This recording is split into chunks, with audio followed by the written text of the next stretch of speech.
अस्सलाम वालेकुम उस्ताद जी। वालेकुम सलाम। की हाल है? अल्हम्दुलिल्लाह ठीक ठाक, तुम सुनाओ?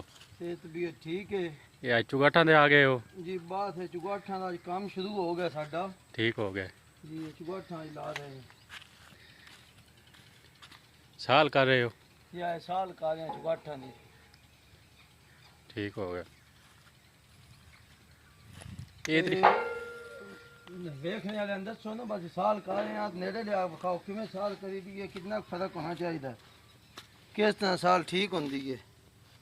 दूसरी साइड ते वो ना उस साइड ते अंदरली साइड ते ठीक है। ते उन्होंने जरा नेड़े करके बखाओ पिछो इस साइड ते खलोवो ना इस साइड ते। ठीक हो रहे बेचारी। नहीं वो विखाओ गैप किस तरह साल ठीक होंगी है। ये इस तरह आजाद साल होनी चाहिए है जवाब बार तां साडी चुगाट सीधी होंगी है। उत्ते चेक करो उत्तों भी कंडा नाल लगे है, किस तरह कंडा नाल है, थले भी नाल है ठीक है जी बिल्कुल ते ठीक। बिल्कुल आजाद होनी चाहिए है। ये सिंगल बादाम है, दरवाजा इस साइड ते साडा अंदर खुलना है, ए साइड असीं सही करनी है। जी बाद च फिर ये वेख लो विद्या कि ये साइड सीधी होगी है, दूजी साइड भी चेक करो कि दूजी साइड च फर्क तो नहीं। दूजी साइड भी चेक कराओ कि उन्होंने बखाओ बस दोवे साइडा सही ने। अगर गुनिया में चुगाठ बनी होवे तो दोवे साइडा चुगाठ रखिए तो बिल्कुल साल में आ जानियां ने। जी ठीक हो गया। क्योंकि साडा दरवाजा इस साइड ते खुलना हमेशा, उस साइड पहले चेक करी दी जिस साइड दरवाजा खुलना होवे।